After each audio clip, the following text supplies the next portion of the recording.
Emergency में। हाँ जी। ये बाबा साहब अम्बेडकर जी ने और सभी लोगों ने जब कॉन्स्टिट्यूशन बन रहा था तो इस विषय पर भरपूर चिंतन करके ये कहा कि सेकुलरिज्म शब्द उस देशों में, उन देशों में पश्चिम में इसलिए जरूरी क्योंकि वहां पर जो चर्च है उसका डोमिनेशन था। हिंदू स्वभावतः सेकुलर है, इसलिए यहां पर सेकुलर शब्द डालना हिंदुओं का अपमान होगा और इसलिए सेकुलर शब्द डाला नहीं गया था। ये बाद में घुसेड़ा गया है, तो बाद में अगर घुसेड़ा जा सकता है तो बाद में निकाला भी जा सकता है। हाँ। तो अब बात आ गई कि विभाजन हो गया, पैसे दे दिया, जमीन दे दी, सब कुछ हो गया। उसके बाद धर्मनिरपेक्ष बना धीरे धीरे 77 में, जैसे कि अभी बात हुई।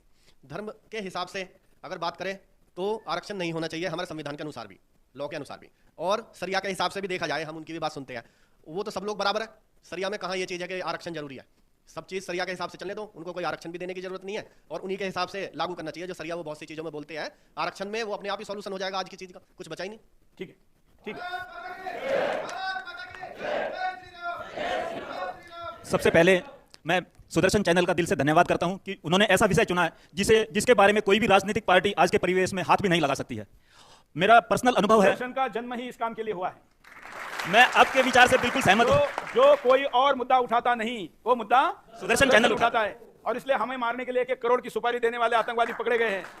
लेकिन 1 करोड़ नहीं, 100 करोड़ की सुपारी दोगे और लाखों खड़े करोगे तो भी ये हिंदू राष्ट्र था, ये हिंदू राष्ट्र है और ये हिंदू राष्ट्र रहेगा। यही कहेंगे, डंके की चोट पर कहेंगे।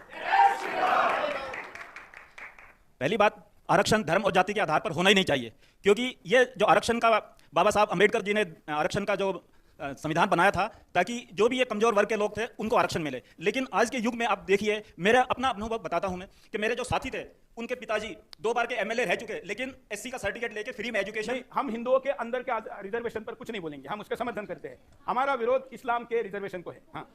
उसके साथ में उनको रिजर्वेशन का फायदा मिलता है। और मेरा दक्षिण भारत का अनुभव है, ज्यादातर कर्नाटक, तमिलनाडु और आंध्र प्रदेश के अंदर जितने भी इंजीनियरिंग मेडिकल कॉलेज है उसके सभी एमएलए एमपीज के हैं और उनके ज्यादातर ओनर मुस्लिम या क्रिश्चियंस हैं। और उसमें यहाँ तक कि माइनॉरिटी एक्ट का पूरा फायदा मिलता है सरकार की तरफ से। और जो बच्चे पढ़ते हैं उनको फीस में भी काफी रियायत दी हुई है, जो भी मुस्लिम या क्रिश्चियन है। यहाँ यूपीएससी के एग्जाम के लिए डिफरेंशिएट है। अगर हिंदू है और मुसलमान है तो इसमें प्राइमरी परीक्षा के लिए उसको 1 लाख रुपए देंगे। वही गरीब अगर हिंदू है तो अपने माँ का मंगलसूत्र बेचकर वो गिरवी रखकर परीक्षा में दिल्ली आता है। एक को लाखों रुपए फ्री में हॉस्टल, फ्री में कोचिंग दी जाती है और दूसरा यहाँ पर 18 घंटे काम करता है, स्टडी करता है और एग्जाम देता है। उसके बावजूद भी उसको जब रिजल्ट लगता है तो उसको निराशा हाथ आती है। तो ये भेदभाव ये अमानवीय है। ये अंग्रेजों से भी ज्यादा, ये तो मुसलमान शासक जो थे उनसे भी ज्यादा अत्याचारी है और इसलिए इसके खिलाफ बोलना जरूरी है। और इसके अलावा मेरा दूसरा अनुभव है, मैं रिक्रूटमेंट ड्राइव में बहुत बार गया हूं। काफी बच्चों को मैंने पकड़ा है जिनके पिताजी का नाम हिंदू है और अपना नाम मुस्लिम रखा हुआ है, मुस्लिम या क्रिश्चियन, ताकि उनको ओबीसी का बेनिफिट मिल जाए। वो धर्म परिवर्तन करके आते हैं। ये गंभीर बात बता रहे हैं। और मैंने 3-4 बच्चों को पकड़ा है जिनको मैंने इनवैलिड किया। तो सुना है कि हमारी माता भगिनियां बाजार में जाती है तो कई जगह पर मुस्लिम बहुल एरिया में उनको बुर्का पहन के जाना पड़ता है सुरक्षित रहने के लिए। लेकिन अगर जॉब पाने के लिए आज हिंदू बच्चे आज ही मुस्लिम नाम लगा रहे हैं तो सोचिए कि कल क्या होगा।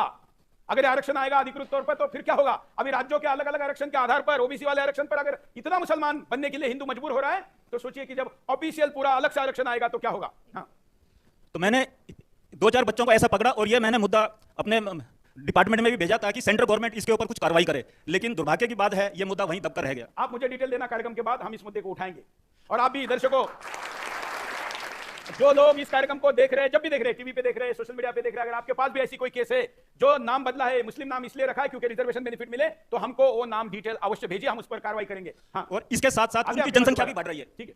हाँ, सारे मुद्दे आप ही नहीं बोलेंगे। आपने अच्छा बोला है, धन्यवाद। हिंदुस्तान जब बुरे हाल था, पिट रहा था आक्रांताओं से, उस वक्त वीर छत्रपति शिवाजी ने एक नारा दिया था, सर सलामत पगड़ी हजार, क्योंकि उनकी मां जीजा थी। आज जब पूरा हिंदुस्तान सो रहा है, जरा सोच कर देखिए, सिर्फ कर्णधार बनने के लिए कैसे नारे दिए जा रहे हैं। क्या ये जीजाबाई को ला सकेंगे? क्या ये हिंदुस्तान को बचा सकेंगे? इसलिए शुरुआत में ही इसका रोकना अत्यधिक आवश्यक है। घोड़े की टांग पर लकड़ी का पाया बांधकर उसे गधा बनाकर किसी को आगे लाना, क्यों हम ऐसे गधों को वोट ही दें? सर, सबसे पहले तो मैं सुदर्शन न्यूज़ चैनल का चौहान साहब का धन्यवाद करता हूँ। एक यही चैनल है जो हिंदुओं की आवाज़ उठाता है, हिंदुत्व के बारे में बोलता है और राष्ट्रवाद की बातें करता है। और कोई चैनल नहीं है, सब पता नहीं क्या बिके हुए हैं या क्या है, मुझे मालूम नहीं। और ये जितने कई पार्टीज ऐसी हैं, मुझे ऐसा लगता है इन्होंने हिंदुओं को मारने की सुपारी दे रखी है।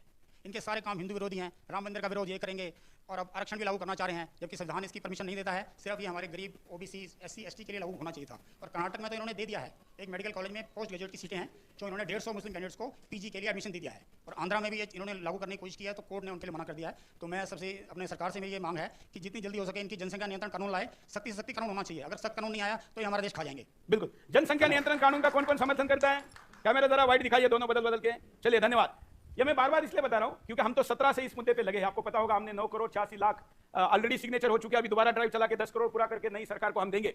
तो जनसंख्या एक बहुत ही महत्वपूर्ण हिस्सा है। अगर जनसंख्या पर कानून नहीं आया तो डेमोक्रेसी पूरी तरीके से हाथ से निकल जाएगी, और इसलिए आपने जो मुद्दा रखा है उसका भी समर्थन होना चाहिए। हाँ